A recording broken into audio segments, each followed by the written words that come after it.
পাকা সড়ক ধরে এগোতেই চোখে পড়ে সাইনবোর্ড, আর তার পাশেই সাজানো সারি সারি লতা। কাছে যেতেই ধরা দেয় থোকা থোকা আঙুর, কোথাও সবুজ, কোথাও কালচে বেগুনি। গ্রাম বাংলার পরিচিত দৃশ্যের ভেতর এমন বাগান কিছুটা অবাকই করে, আর সেই বাগানের পেছনের গল্পটা আরও আলাদা।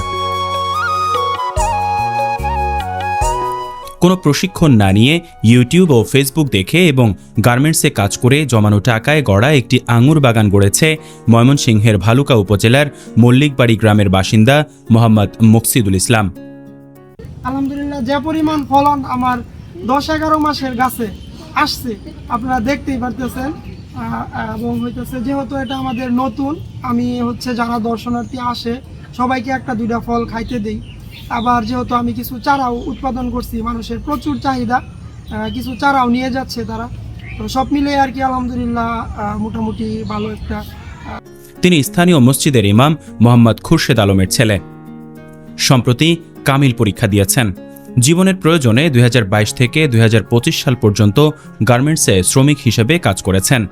সেই সময়ের সঞ্চয় দিয়েই শুরু করেন আঙুর চাষ। আঙুরের যে টক জাতটা আমাদের বাংলাদেশে আছে, এটা দিয়ে প্রথম শুরু 2022 সালে।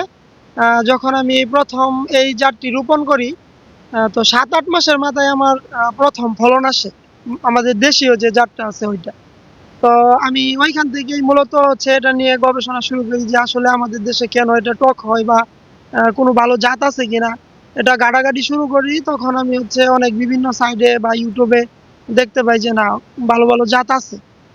ধীরে ধীরে বিভিন্ন গ্রুপ ও ভিডিও থেকে শিখে সংগ্রহ করেন নানা জাতের চারা। এখন তার বাড়ির পেছনের 14 শতক জমিতে গড়ে উঠেছে পূর্ণাঙ্গ বাগান।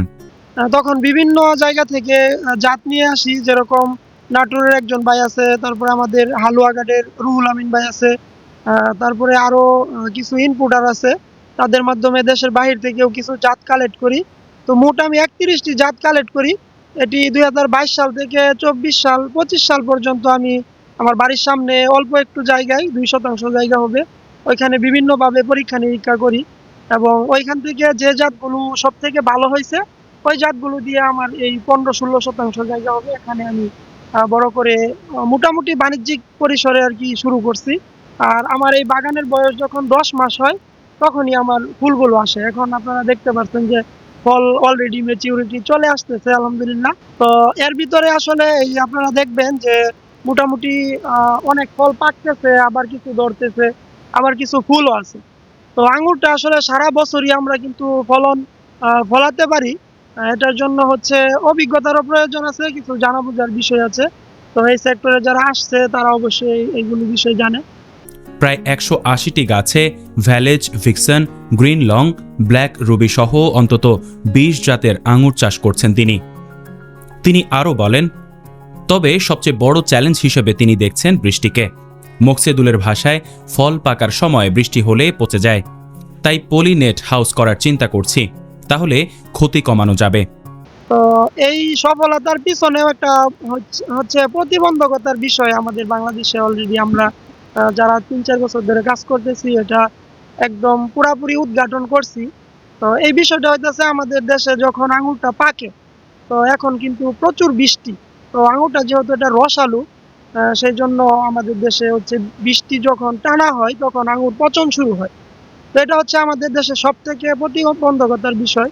তো আমরা উন্নত রাষ্ট্রগুলোতে দেখি যে আঙুর চাষ হয় খুব সুন্দর একটা পলিনেট হাউসের ভিতরে হয়।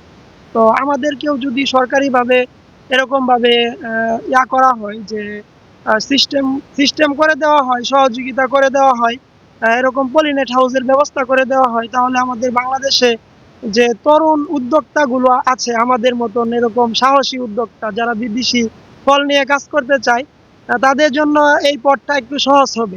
এবং আমরা বাংলাদেশকে এই বিদেশি ফল দিয়ে সমৃদ্ধ করতে পারবো, এবং আমাদের দেশের চাহিদা পূরণ করেও আশা করি কয়েক বছরের ভিতরেই আমরা দেশের বাহিরেও এই ফলগুলো রপ্তানি করতে পারবো। স্থানীয়রা জানিয়েছেন, তার এই ব্যতিক্রমী বাগান দেখতে প্রতিদিনই আশপাশের এলাকা থেকে মানুষ আসছেন। ময়মনসিংহ থেকে আসা এক দর্শনার্থী বলেন, এত জাতের আঙুর একসঙ্গে আগে দেখিনি, স্বাদও অনেক ভালো। আজকেও আপনার কয়েকজন আসছিল দর্শনার্থী, যারা 1-2টা ফল টেস্ট করছে। তো ফল পুরাপুরি না পাকলে হালকা একটা টক মিষ্টির কম্বিনেশন আছে, কিন্তু আপনি হয়তো অলরেডি লক্ষ্য করছেন। তো এই জিনিসটা কিন্তু অনেকেরই পছন্দ। তো ওনারা, আমি ফল বিক্রি করতে চাই না যে না ভাই এটা যেহেতু আমাদের বাংলাদেশে নতুন একটা সম্ভাবনাময় ফসল, আমি টক মিষ্টি কম্বিনেশনে ফল বিক্রি করব না, আমি এটা মিষ্টি করেই ফল বিক্রি করব। কেননা আমাদের দেশে অলরেডি প্রাচীনকাল থেকেই প্রচলিত যে বাংলাদেশের আঙুর টক, যে এই মানে এই প্রতিবন্ধকতার বিষয়টা আমি মাথায় রাখছি যে এটা আসলে টক মিষ্টির সাথে আমি বিক্রি করব না। তো অনেকেই আইসা বলে যে না ভাই এটা আমার ফেভারিট, দিতেই হইবে। তো মানে জোর করেই মূলত অনেকেই কিনে নিয়ে যাচ্ছে। তো আবার অনেকেই একটা দুটা ফল খাওয়ার পরে বলতেছে যে না 8 দিন 10 দিন পরে আসবে। ফেসবুক, ইউটিউব থেকে শেখা জ্ঞান আর গার্মেন্টসের কষ্টার্জিত সঞ্চয়, এই দুয়ের সমন্বয়ে মকসিদুল ইসলামের আঙুর বাগান এখন এলাকায় নতুন সম্ভাবনার উদাহরণ হয়ে উঠেছে। মাহমুদুল হাসান, অগ্রযাত্রা প্রতিদিন, ময়মনসিংহ।